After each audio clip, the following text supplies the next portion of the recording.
wa syukurillah kita bisa bertemu. Mudah-mudahan pertemuan ini mendatangkan berkah dan manfaat bagi kita semua. Sebenarnya tadi sudah banyak yang disampaikan oleh kedua narasumber, Kiai Afif dan Kiai Hilmi. Saya sebenarnya juga menyiapkan makalah, mungkin bisa ditayangkan di apa?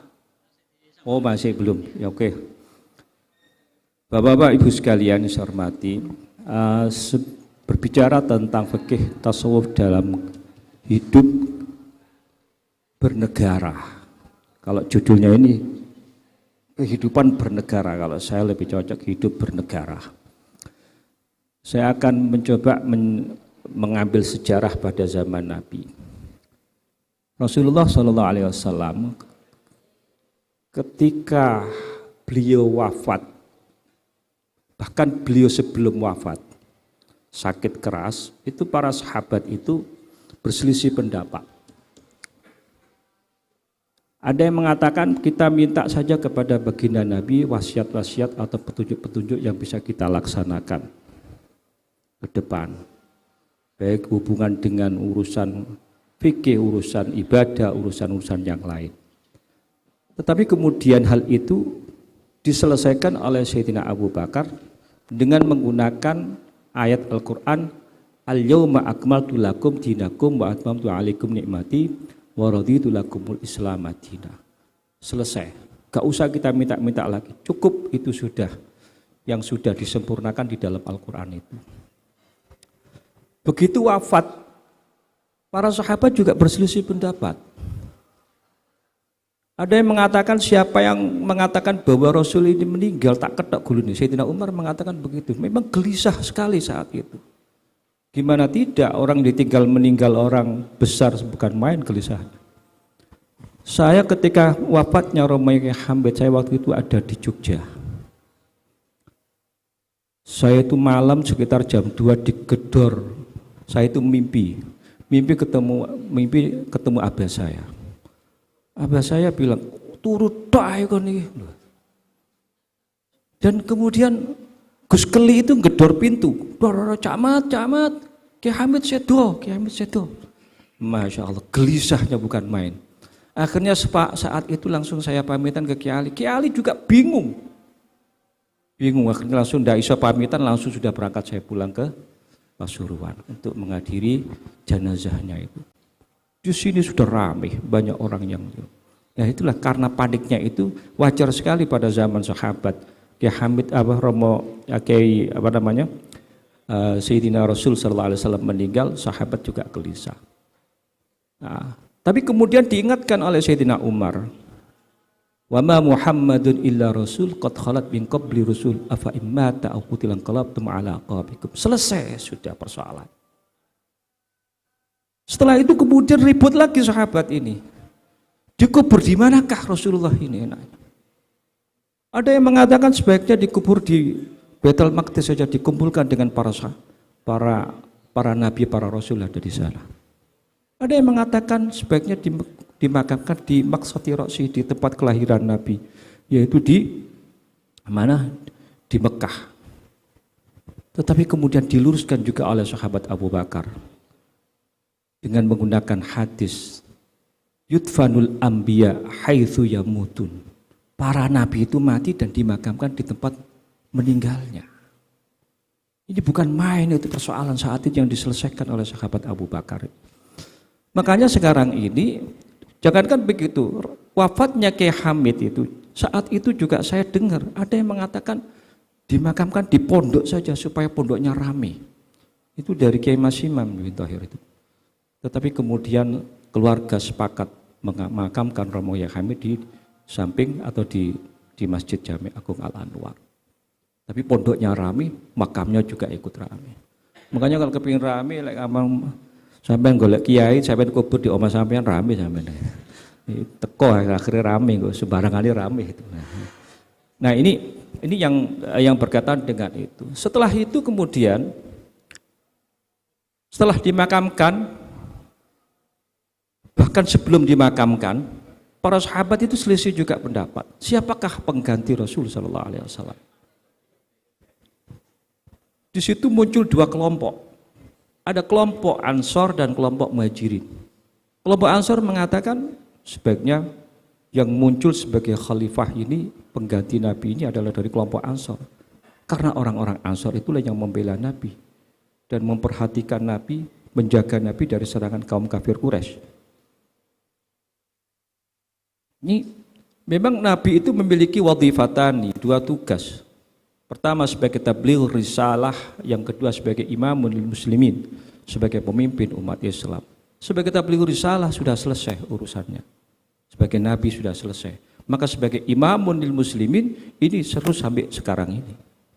Nah, sebagai imamun lil muslimin di situ dua kelompok besar ini, Muhajirin dan Ansor, berselisih pendapat. Kelompok Muhajirin mengatakan sebaiknya dari kalangan-kalangan Muhajirin yang berhak untuk menjadi khalifah. Karena beliau orang-orang Muhajirin meninggalkan harta kekayaan dan sebagainya dari menuju dalam rangka berjuang membela perjuangan Islam. Lalu terjadilah kesepakatan. Berkumpul kedua kelompok besar ini di rumah Sakifah Bani Sa'idah. Di rumah Bani Sa'idah inilah yang kemudian terpilihlah Sayyidina Abu Bakar sebagai khalifah pengganti Rasulullah SAW. Saat itu Sayyidina Ali dan keluarga Ahlul Bait tidak sempat hadir karena beliau melaksanakan tajhizuz janazah, menyiapkan jenazahnya Rasul SAW. Itulah kemudian muncul kelompok yang ketiga. Nah, kelompok yang ketiga ini yang dipelopori oleh Ahlul Bait. Pertama diisukan, siapa yang mengisukan? Di sini Abdullah bin Sabah. Nah, Abdullah bin Sabah inilah yang sebagai orang yang dakhalal Islam, masuk Islam, tetapi kemudian Islamnya entah pura-pura entah bagaimana, alhasil memecah belah umat Islam. Ketika Sayyidina Abu Bakar terpilih sebagai khalifah, Sayyidina Ali tertekan secara psikologis kepada istrinya karena baru abahnya meninggal, maka beliau tidak langsung membaiat kepada Abu Bakar. Sampai 40 hari baru beliau taslim membaiat Abu Bakar sebagai khalifah. Ini terjadi akhirnya tiga kelompok ini yang kemudian ketika pada masa pemerintahan Abu Bakar dan Abu Bakar kemudian meninggal diganti oleh Sayyidina Umar dengan pola waliul ahdi, putra mahkota, pengangkatannya sebagai penunjukan. Kemudian setelah Umar bin Khattab, berikut pemerintahannya dilakukan dengan pola ahlul halli wal aqdi atau al iqdi dengan 7 kelompok. Salah satu di antara 7 orang itu ada anaknya sendiri namanya Abdullah bin Umar. Tetapi pesan Sayyidina Umar, Abdullah jangan kamu pilih sebagai khalifah, tapi Abdullah boleh memilih khalifah. Nah, itulah kemudian disebut dengan ahlul halli wal aqdi. Yang berikutnya adalah sampai terjadi Sayyidina Utsman bin Affan setelah terpilih, maka apa yang terjadi di dalam pemilihannya itu? Sayyidina Utsman kemudian terbunuh secara misterius. Belum tahu siapa pembunuh Sayyidina Utsman, tiba-tiba Ali bin Abi Thalib langsung diangkat sebagai khalifah. Saat itu pemerintahan ada di Madinah. Utsman bin Affan mengangkat gubernur yang namanya Mu'adz bin Jabal. Namanya Muawiyah. Waktu itu ada di gubernur di negeri Syam. Dan ada beberapa orang-orang pilihan Muawiyah yang diangkat sebagai khalifah. Nah, setelah Ali bin Abi Thalib diproklamirkan sebagai khalifah, di situ Muawiyah tidak mau menerima. Alasan Muawiyah, mestinya kan sing diurusi sing mati sapa sing mateni, kok tiba-tiba dia langsung jadi khalifah. Bisa-bisa Muawiyah, Ali bin Abi Thalib itu sengongkol pembunuh Utsman. Nah, di sinilah konflik berpanjangan. Akhirnya terjadi perang antara Muawiyah dengan Ali bin Abi Thalib. Nah, itulah sampai terjadi persoalan-persoalan politik yang lain. Nah, maksud saya cerita seperti ini timbulnya persoalan-persoalan lahirnya Khawarij, lahirnya Murji'ah, lahirnya Mu'tazilah, lahirnya paham-paham yang lain itu adalah karena politik pertama. Persoalan politik. Politik masalah imamah, khilafah. Sampai sekarang ini kalau urusan masalah imamah, khilafah lalu rame sudah. Nah, para hadirin hadirat yang saya muliakan,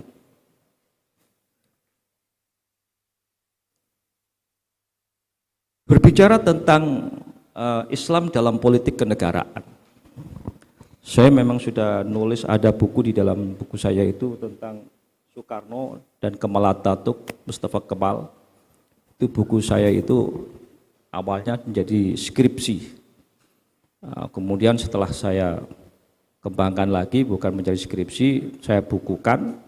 Tapi saat itu ketika saya menulis itu tidak boleh diterbit, tidak boleh diujikan oleh peneliti.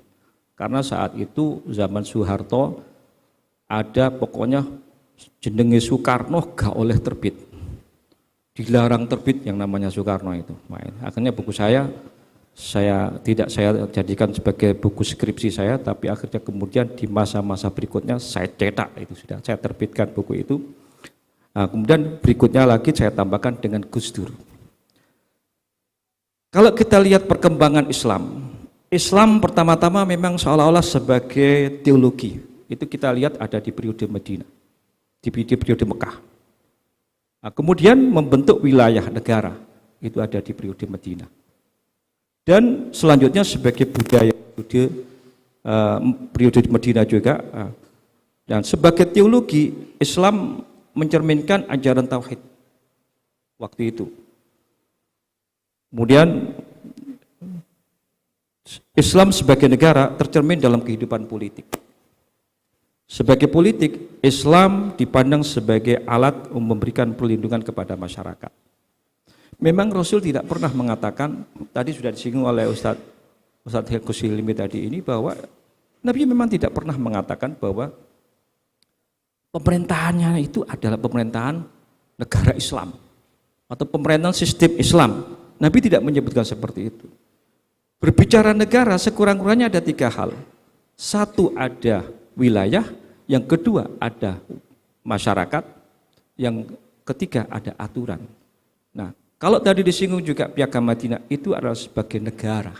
Berarti Nabi sudah membentuk suatu negara Piagam Madinah. Nah, inilah yang kemudian yang dijadikan oleh orang-orang NU, kita ini mengikuti pola pemerintahan, pola di zaman Madinah, yaitu periode Madinah, periode artinya Piagam Madinah yang dilakukan oleh Nabi Muhammad SAW. Dalam Piagam Madinah itu dilakukan, beliau bisa melakukan mensatukan antara sesama Islam dan juga menyatukan antara Muhajirin dan Ansar, dan juga bisa bekerja sama dengan orang-orang non-Muslim. Nabi sendiri pernah juga melakukan ketika terjadi perang Khaybar. Perang Khaybar itu banyak orang-orang Yahudi di Khaybar. Kemudian setelah terjadi perang Khaybar, banyak beberapa sebidang tanah dikuasai oleh orang Islam, dan Nabi memiliki tanah di situ, minta kepada Yahudi Khaybar untuk menanam kurma di situ. Berarti ini melakukan hubungan muamalah dengan orang non-Muslim boleh.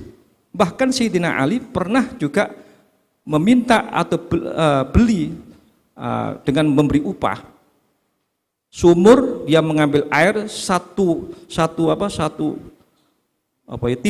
timbanya diganti dengan 1 butir kurma. Itu dengan orang Yahudi. Nah, artinya bahwa muamalah dengan orang non-Muslim itu boleh sepanjang itu sesuai dengan aturan-aturan yang berlaku. Kita ini sebenarnya makalah saya ini panjang, potong-potong aja. Para hadirin sekalian yang saya cintai, bahwa tadi kalau tidak salah Pak Misbah juga nyebut namanya Abul A'la Al-Maududi. Abul A'la Al-Maududi itu mengatakan, dia seorang pemikir dan bagus sekali, saya punya bukunya itu. Abul A'la Al-Maududi ini mengatakan bahwa ada 3 dasar tesis politik yang dibawa masuk oleh orang-orang barat. Yang pertama adalah tesis sekularisme atau Alladiniyah. Bukan Alladiniyah, sekularisme, memisahkan agama dengan negara. Jadi agama tidak boleh ngurus negara. Itulah sehingga saya tulis di dalam buku saya itu sekularisme Soekarno dan Kemal Atatürk. Nah, kemudian yang kedua adalah nasionalisme al-qaumiyah, nasionalis. Dan yang ketiga adalah demokrasi. Nah, dasar pertama sekularisme ini menyatakan bahwa kekuasaan agama harus lepas dari kegiatan politik dan urusan-urusan sosial lainnya. Yang kedua, paham nasionalisme ini juga menurut paham ini ukuran baik buruknya suatu pemerintahan adalah tergantung bagaimana tokoh dan pemimpin itu menguasai. Tadi juga disinggung bahwa penguasa itu memang segala-galanya. Kebenaran sejarah tergantung pada penguasa. Sejarah-sejarah pada zaman dulu ketika penguasanya orang ini, maka itu juga mengelabui. Sekarang ganti penguasa juga seperti itu. Ini hasil riset penelitian di beberapa daerah. Pimpinan itu menentukan kebijakan dalam satu apapun. Apakah itu di lembaga pendidikan, di masyarakat, di negara, lebih pimpinan. Karena an-nasu ala dini mulukihim. Manusia itu tergantung apa kata pimpinannya. Negara ini wongnya pemimpinnya apik ya dadi apik, elek ya dadi elek. Nah, sedangkan yang terakhir demokrasi. Demokrasi ini suatu hukum diambil dari suara terbanyak. Berbeda dengan Islam. Islam kita kenal syuro. Islam itu musyawarah. Musyawarah itu udah aki-akian suara. Musyawarah itu suara siapa yang benar itu yang diambil. Kalau demokrasi siapa yang wakeh itu yang diambil. Entah itu bertentangan dengan norma-norma atau tidak. Nah, kita kenal ada buku namanya The Prince, karya Niccolo Machiavelli. Itu buku lawas itu. Saya pernah baca buku itu dan diterjemahkan ke dalam bahasa Indonesia. Ini yang menulis orang Itali. Diterjemahkan ke dalam bahasa Indonesia yang namanya Sang Penguasa. Itu nyindir Soeharto pada saat itu, nyinggung Soeharto. Akhirnya buku itu setelah terbit langsung ditarik kembali oleh penerbit, tidak boleh dijual. Ini buku-buku Machiavelli. Machiavelli mempunyai ajaran menghalalkan segala cara. Politik itu menghalalkan segala cara. Apa maunya penguasa? Pokoknya apa maunya penguasa, kabeh kudu nurut. Ini namanya pola yang dilakukan oleh Machiavelli. Dan Machiavelli ini kemudian pemikirannya diterima, diikuti oleh Lenin, Stalin, atau Karl Marx. Nah, sehingga ada di beberapa negara-negara komunis menerapkan dari pikiran-pikirannya Lenin itu. Jadi menghalalkan segala cara. Karena itu komunis tidak mempunyai kekuatan di negara apapun. Nah, orang-orang Barat memang seolah-olah Rasul Sallallahu Alaihi Wasallam tentang diri Rasul ini yang beliau mengatakan Rasul ada periode Mekah, periode Madinah dan periode peradaban. Nah, tetapi Islam tidak mengenal seperti itu. Islam sebenarnya berbicara peradaban, berbicara politik, berbicara apapun itu ada di dalam Islam. Tapi itu tidak dijelaskan secara detail di dalam Al-Quran. Islam berbicara tentang pendidikan, Islam berbicara tentang kesehatan, tetapi tidak dijelaskan obat penisilin apa ono di Quran. Enggak ada. Obat suntik ini apakah ada? Enggak ada semua. Tapi Islam memberikan petunjuk. Syahrul Ramadan alladzi unzila fil Quran hudal linnas. Petunjuk manusia. Jangan kalau melihat rambu-rambu lalu lintas arah ke Probolinggo misalnya, itu berapa kilo? 35 kilo, ke Malang 55 kilo, ke Surabaya 60 kilo. Apakah di situ Surabaya? Apakah di situ Malang? Apakah di situ Surabaya? Tidak, tetapi arahnya ke sana. Kalau kita mau pelajari tentang kedokteran, tentang kesehatan, ya larilah ke fakultas kedokteran. Kita mau pelajari ekonomi, larilah ke fakultas ekonomi. Ke pertanian dan sebagainya. Kita di situ ada petunjuk hudal linnasin wa bayyinatin minal huda wal furqan.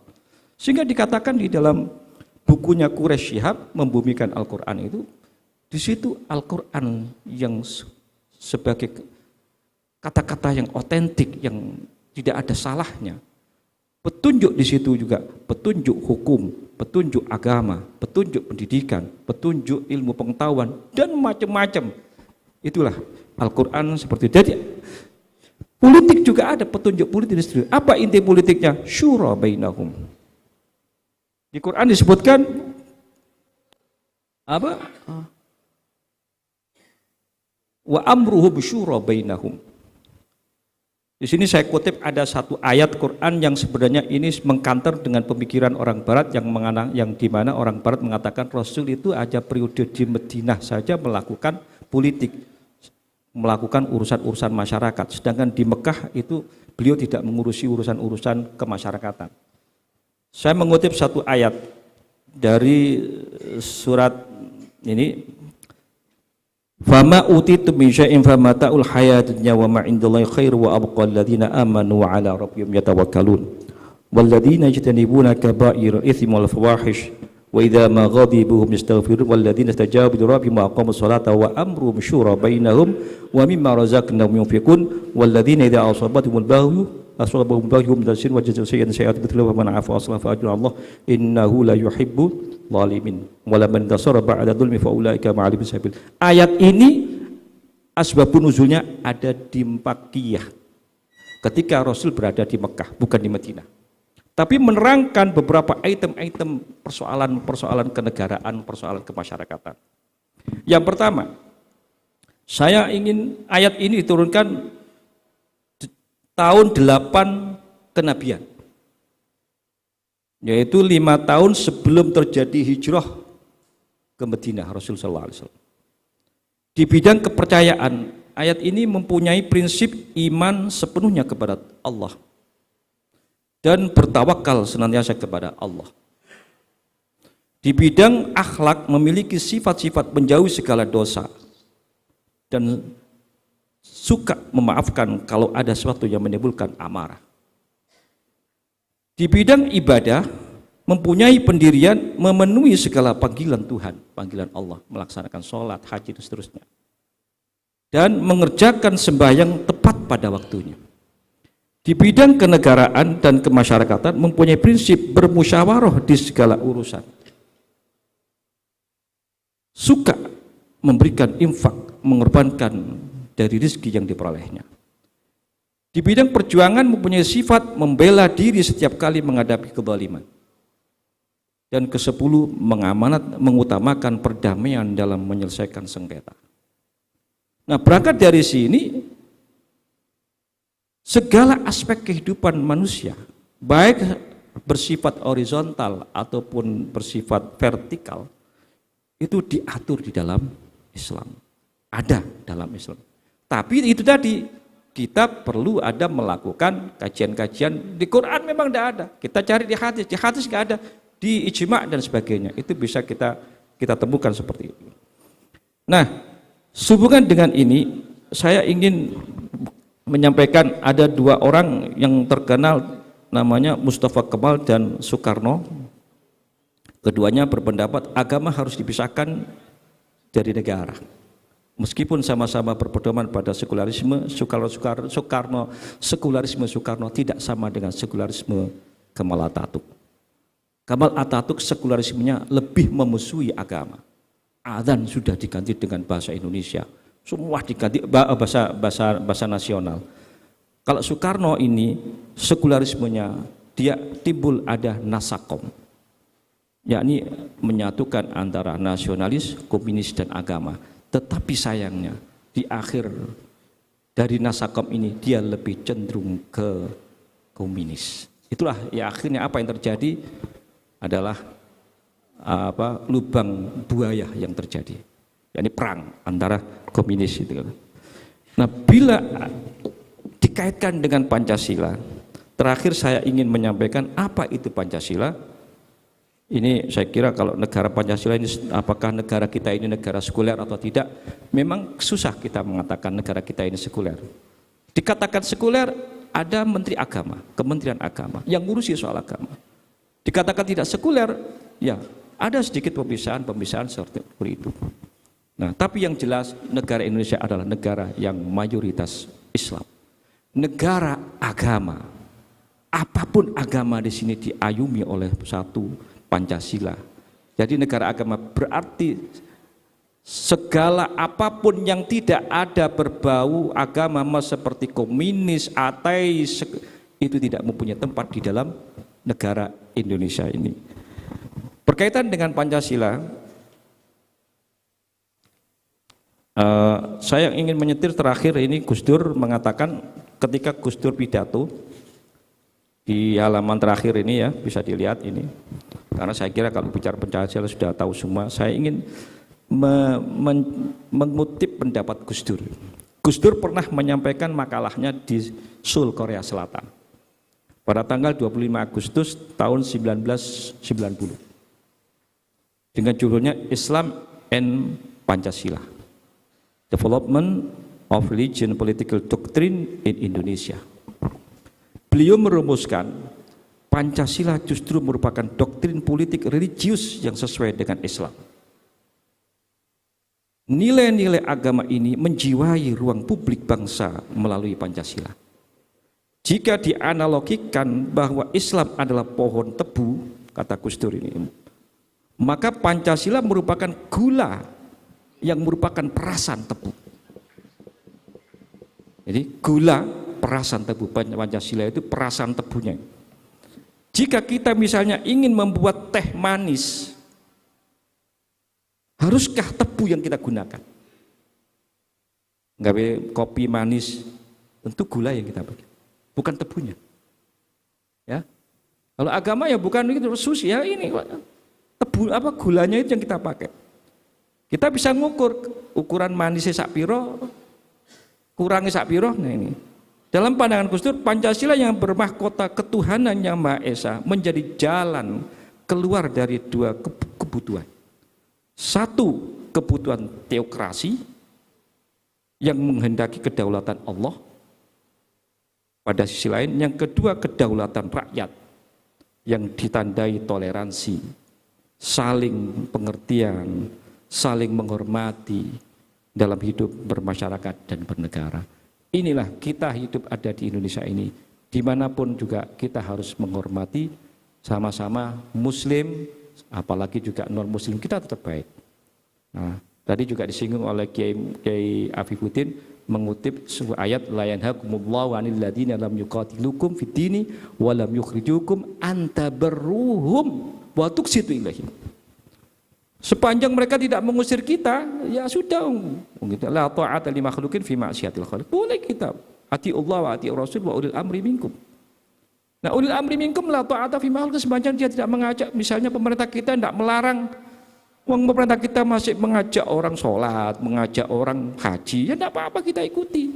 Kalau pemerintah itu melarang kita haji, melarang kita sholat, baru itu bertentangan dengan aturan yang sebenarnya. La ta'ata li makhluqin fi ma'siyatil khaliq. Nah, jadi karen-karen yang bisa saya sampaikan, mudah-mudahan ada manfaatnya. Ini tak gelak wong-wong modal sukabe durung makan dan waktunya istirahat sudah jam 1. Maka ya inilah saya yang bisa saya sampaikan, kurang lebihnya mohon maaf. Assalamualaikum warahmatullahi wabarakatuh. Waalaikumsalam warahmatullahi wabarakatuh. Untuk narasumber yang kedua? Hah? Oh, Makdur. Oh, okay. Lalu kesiangan. Apakah ini dilanjut atau kita selesaikan? Kita tutup.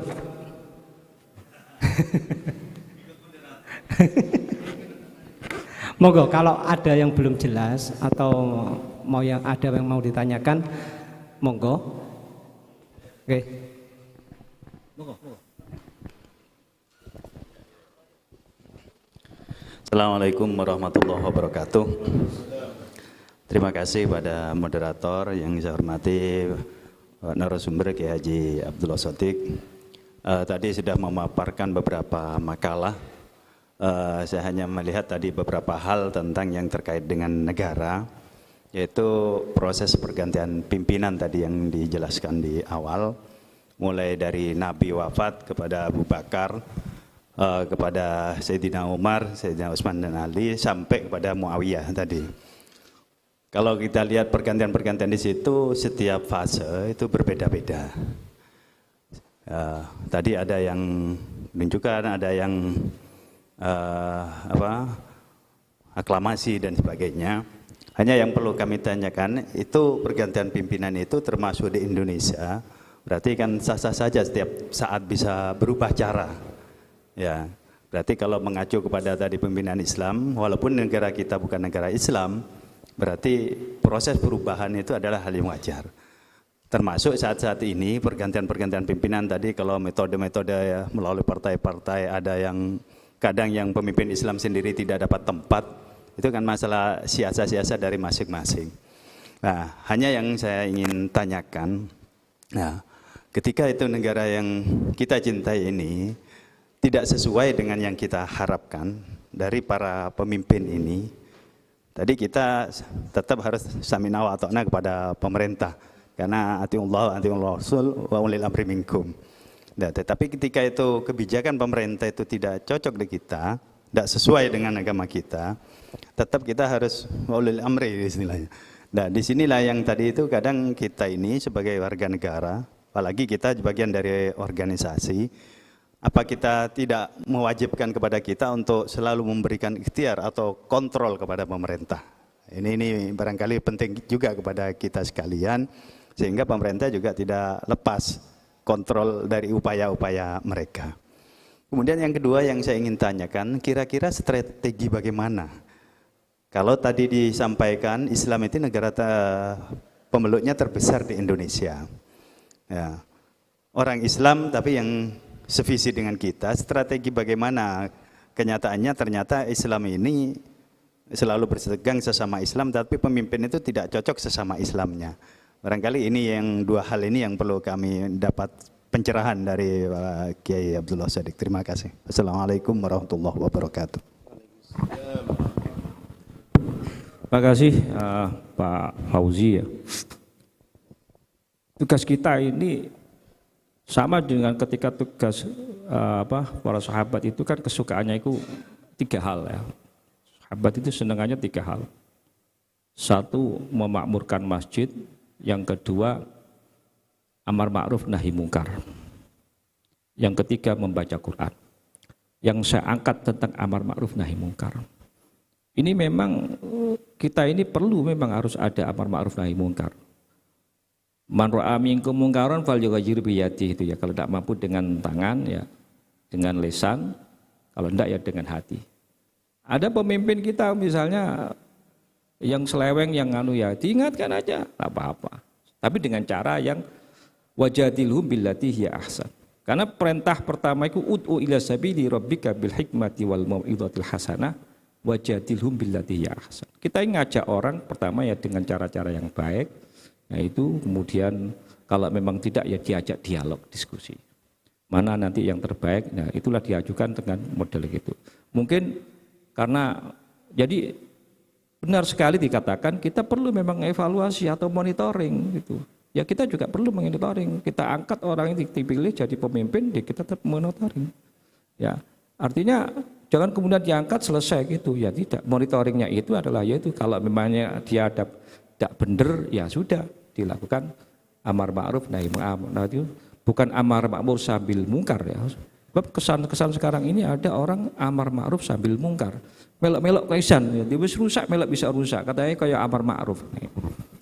Jadi pola melihat kepemimpinan yang tidak sesuai dengan di hati nurani ini, tentu jangan kepentingan pribadi hati nurani, ya, tentu kembali kepada aturan. Karena di Indonesia ini diwujudkan dengan undang-undang. Ada undang-undang nih, undang-undangnya bagus kan, sistem, dan yang membuat undang-undang orang Muslim. Banyak di DPR itu ya orang-orang Muslim. Tetapi persoalannya penyelewengan kepada undang-undang itu. Nah, ketika penyelewengan undang-undang diingatkanlah. Misalnya entah itu korupsi, entah itu apa, itu perlu diingatkan. Ya jangan korupsi lah. Kalau memang dia tetap aja babi kolbi, nah, itu cukup. Yang jadi jawaban yang kedua ini. Jawaban yang pertama bahwa tentang pemilihan. Ya. Jadi dari yang pertama ini pemilihan. Pemilihan itulah yang sehingga digunakan oleh Imam Al-Mawardi di dalam kitab Al-Ahkamus Sultaniyah. Sehingga di dalam mekanisme pemilihan seorang pemimpin itu di situ 3 hal itu. Itu yang dipakai di NU. NU menggunakan pertama dengan menggunakan syuro, musyawarah. Nah, musyawarah kemudian kok ya kondisinya kurang baik, akhirnya digunakan dengan ahlul halli wal akdi. Menunjuk beberapa formatir. Nah, kalau zaman dulu itu ya formatirnya 7 orang. Kalau sekarang mungkin 9 orang.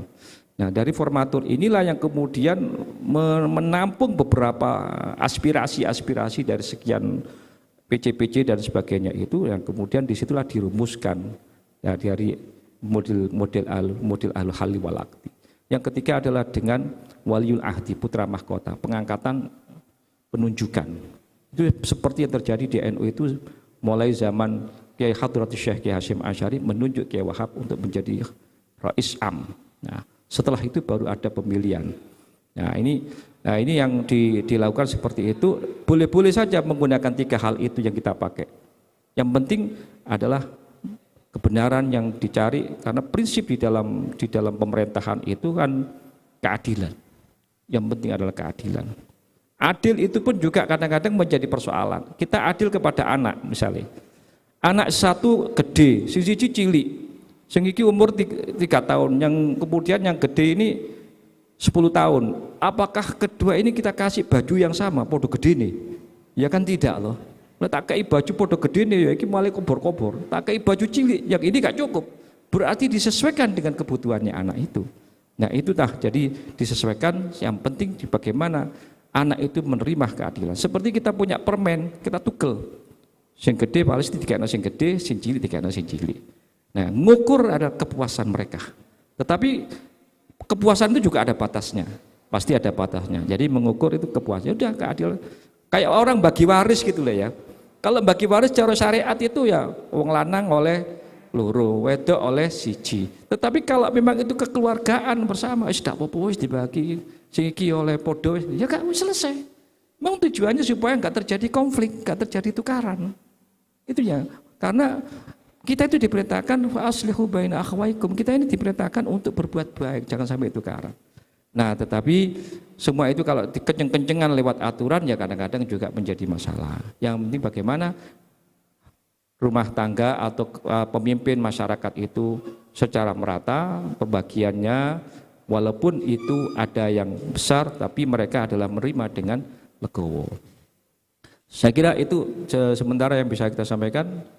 Ini saya juga belum makan bisa nih, berdoa ya. Mungkin ini sedikit ya. Untuk masalah ahlul hilli wal aqdi yang sekarang ini diterapkan oleh PBNU, itu bisa nggak kita samakan dengan sistem token yang ada di Papua? Sistem token itu kan dia menyerahkan kepada kepala suku. Ya, itu bisa nggak? Apa sama nggak prinsipnya dengan token yang di Papua ya, itu? Belum. Ya kalau model sistem token saya tidak tahu ya persisnya ya di Papua itu pemilihan pimpinan kepala daerah dengan diserahkan kepada kepala-kepala suku. Itu memang istilahnya hampir sama saja ya, menunjuk, mengangkat, kayak jadi mempercayai satu kelompok ini orang ini, kelompok ini satu orang ini. Saya pernah kejadian seperti ini kita pakai menggunakan ketika itu Pak Zaki Ubed mau bentuk forum komunikasi masjid sekota Pasuruan. Saya disuruh mimpin untuk membentuk forum komunikasi masjid waktu itu. Nah, tapi caranya yang dilakukan adalah dibagi per kecamatan. Waktu itu 3 kecamatan. Kecamatan 1, Kecamatan Purworejo, Kecamatan Gading, dan Kecamatan mana? Bugul ya, ada 3 kecamatan. Dari 3 kecamatan ini supaya mengusulkan 1 orang, ya 1 orang untuk dibahas bersama masing-masing kecamatan ini. Terus ditambah 1 dari Masjid Agung Al-Anwar. Waktu itu Gus Faruk yang kemudian ditonjolkan untuk masuk mewakili dari Masjid Agung Al-Anwar. Dari masing-masing ini 3 kan berarti 4 orang.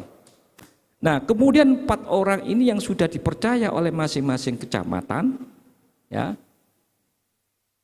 memutuskan siapakah sebagai ketua forum komunikasi masjid. Disepakatilah Gus Faruk sebagai ketua forum komunikasi masjid. Jadi pola seperti itu bisa dipakai.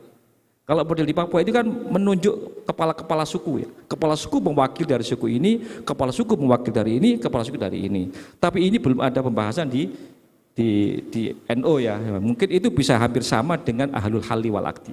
Mungkin hampir mirip seperti itu. Ya, makasih. Oke. Monggo, ada yang mau bertanya lagi? Sampun. Oh, oke. Oh, Bu Sofia. Bu Sofia mau bertanya.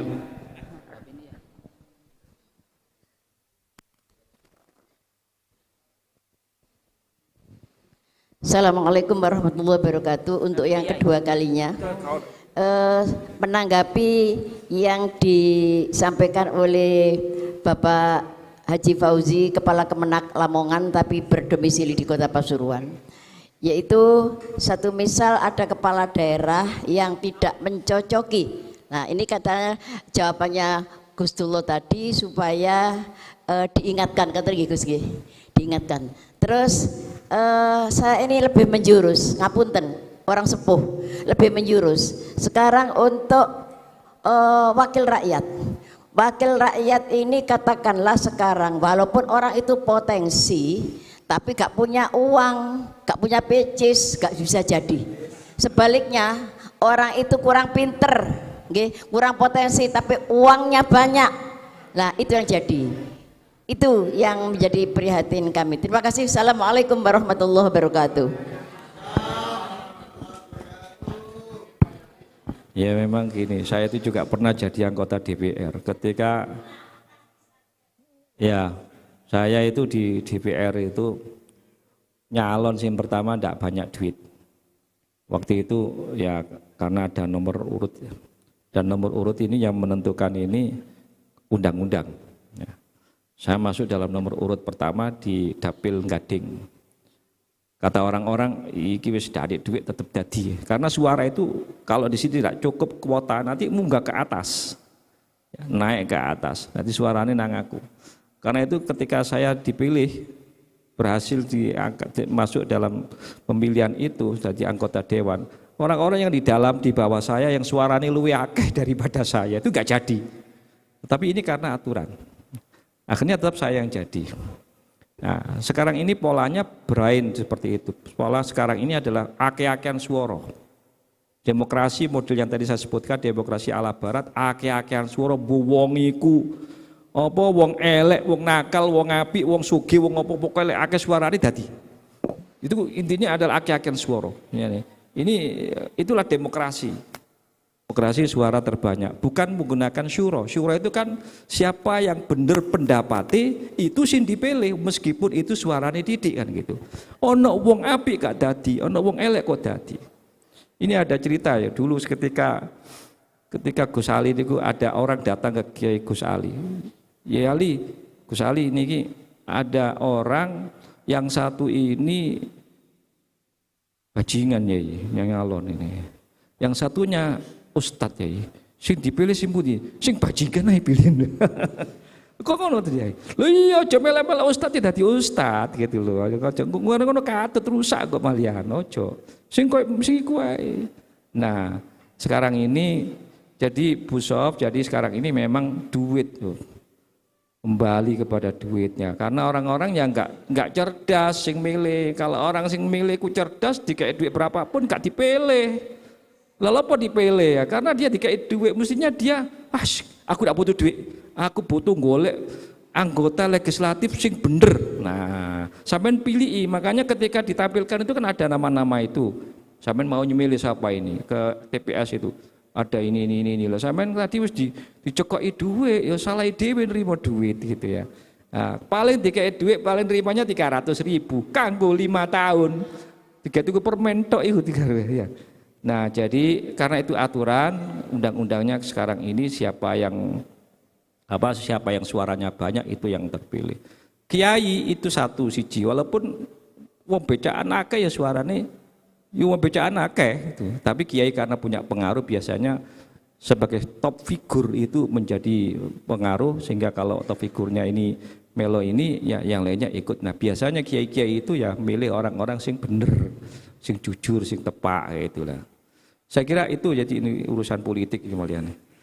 Makasih, ada lagi? Ayo, sedang mangan. Wes, ada? Turang? Masih ada?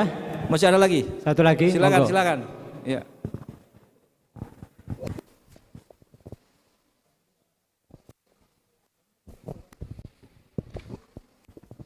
Assalamualaikum warahmatullahi wabarakatuh. Ngapunten. Seperti yang berlaku di tengah-tengah masyarakat, setiap dealer di saat meluncurkan satu kendaraan itu biasanya sekaligus mengeluarkan buku panduan untuk merawat kendaraan tersebut. Yamaha nek di servis non di dealer Honda gak malah tambah api, malah mungkin tambah rusak. Soalnya Yamaha Honda menjaga keeksistensiannya masing-masing, ngapikno produknya dewe-dewe. Demikian juga kendaraan Honda di saat meluncurkan satu kendaraan diiringi dengan mengeluarkan buku panduan untuk merawat kendaraan Honda tersebut biar terjaga kebaikannya. Allah Subhanahu wa taala menciptakan manusia yang juga bernegara. Karena sebagai pencipta, Allah pun juga mengeluarkan buku panduan untuk merawat dan menjaga keutuhan dan kebaikan makhluknya sebagai manusia, yaitu Al-Quran. Mungkin kalau kita pelajari tema saat ini fikih dan tasawuf itu bisa dikatakan dua sayap yang dipakai berterbang untuk setiap negara atau manusia untuk menggayuh daripada keridhaan Allah Subhanahu wa taala. Yang menjadi pertanyaan, fikih dan tasawuf yang dalam kehidupan bernegara apakah ini sudah diterjemahkan dalam negara kita yang kita cintai, yang kita juga dengan bernegara berharap untuk mendapatkan keridhaan Allah, ataukah masih belum? Pada kenyataannya yang kita lihat, wallahu alam. Apa cari yang menilai masing-masing. Kalau memang itu masih belum, terus bagaimana langkah kita untuk menjadikan fikih, landasan fikih dan tasawuf kita jadikan sebagai sayap untuk menerbangkan kendaraan kita supaya mendapatkan keridhaan Allah Subhanahu wa taala. Ngapunten. Terima kasih. Ya, ini ada dua hal yang dimasukkan. Yang berkaitan dengan pertama, profesionalisme. Saya sependapat, profesionalisme itu orang yang ahli di bidangnya. Mengangkat seseorang itu yang sesuai dengan ahlinya.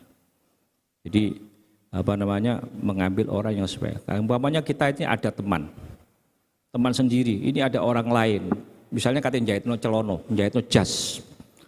Saya mau jahitkan jas, kita tak jahit nang konco dewe walaupun bayari murah, tapi dadine gak betul api.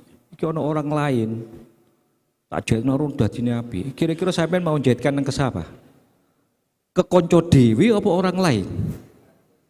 Nah, tentu yang keberai api karena gaya jas engko digawe nang konco dhewe digawe nyenting-nyenting kabeh kate nekane kemanten. Waduh bagaimana ini? Susah.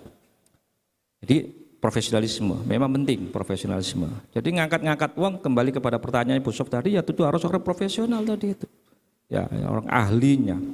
Fas'alu ahla dzikri in kuntum la ta'lamun itu artinya ahlinya. Kalau kita ini ya ke sini, kita sakit ke dokter, bukan sakit yang dukun. Itu kan bukan ahli. Yang kedua berkaitan dengan fikih dan tasawuf ini apakah sudah bisa enggak di dalam kehidupan bermasyarakat sudah? Mana buktinya? Ibarat fikih tasawuf itu, ini saya gambarkan jasad dan ruh. Orang itu terdiri ada syariatnya. Syariat itu jasad. Kemudian rohnya itu tasawuf. Ini harus berjalan sebanding, seiring ini mestinya. Syariatnya tak melaku, rohnya gak melaku juga susah, malah kayak mak lampir nanti.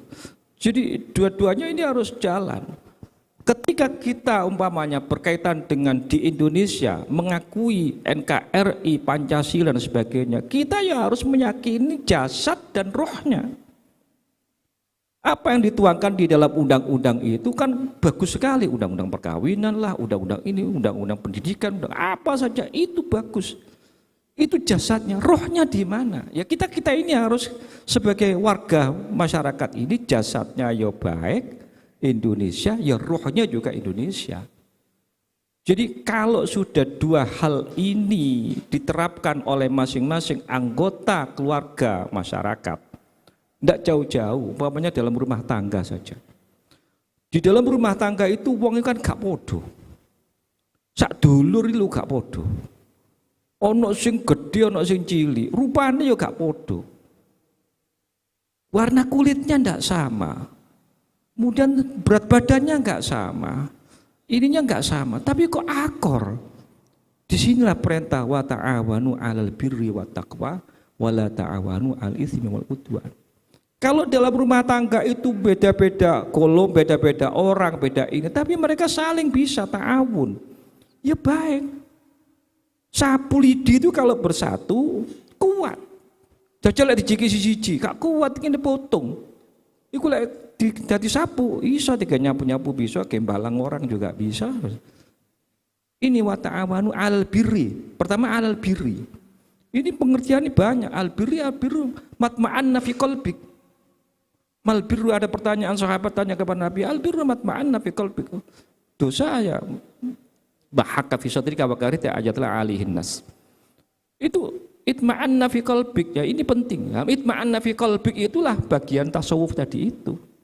Nah, jadi kalau ini penerapan fikih dan tasawuf dalam hidup bernegara ini, ya kita harus jasad dan rohnya melaksanakan seperti itu. Barulah kemudian kita akan ketahuan, oh secara fikih misalnya orang bikon toleransi, harus baik kepada tetangga muslim, tetangga non muslim, ini baik. Tapi jangan hanya di dalam jasadnya saja, rohnya juga harus tumbuh. Baik kepada siapapun, baik kepada ini dan sebagainya. Insya Allah negara kita akan menjadi baldatun thayyibatun wa rabbun ghafur. Saya kira itu nggih. Terima kasih, kurang lebihnya mohon maaf. Assalamualaikum warahmatullahi wabarakatuh.